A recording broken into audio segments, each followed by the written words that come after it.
ഇനി നമുക്ക് ഈ ഇൻലൈൻ എലമെൻറ്റുകളെ ഒന്നിന് താഴെ ഒന്ന് വരുന്ന രീതിയിൽ അറേഞ്ച് ചെയ്യാം. അതിനായി div2 എന്ന സ്റ്റൈലിൽ ഡിസ്പ്ലേ ഫ്ലെക്സ് എന്ന് എൻ്റർ ചെയ്യുക. അതിനുശേഷം സേവ് ചെയ്യുക.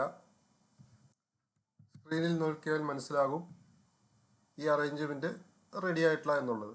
അതിന് കാരണം ഫ്ലെക്സ് ഉപയോഗിക്കുമ്പോൾ ഓരോ എലമെൻറ്റും ഹൊറിസോണ്ടലായിട്ടായിരിക്കും പ്ലേസ് ചെയ്യപ്പെടുന്നത്. അതുകൊണ്ട് എത്ര എലമെൻ്റ് ഉണ്ടോ അത്രയും എലമെൻറ്റുകൾ ഒരേ ഡയറക്ഷനിൽ പോകും. അത് ഒഴിവാക്കാനായിട്ട് നമുക്ക് ഇതിൻ്റെ ഡയറക്ഷൻ പറഞ്ഞു കൊടുക്കാം. ഫ്ലെക്സ് ഡയറക്ഷൻ റോ എന്ന് പറഞ്ഞാൽ ഹൊറിസോണ്ടലായിട്ട്, അതായത് നേരെ നേരെ പോകും. കോളം ഉപയോഗിച്ച് കഴിഞ്ഞാൽ അത് താഴെ താഴെ വരും. ഇപ്പോൾ എലമെൻറ്റുകളെല്ലാം താഴെയാണ്, പക്ഷേ അത് സ്ട്രെച്ച് ആയിട്ടാണ് ഇരിക്കുന്നത്. അത് ഒഴിവാക്കാനായിട്ട്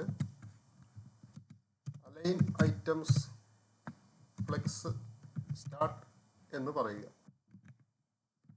ഇപ്പോൾ അത് കറക്റ്റായിട്ട് അറേഞ്ച് ആയിട്ടുണ്ട്.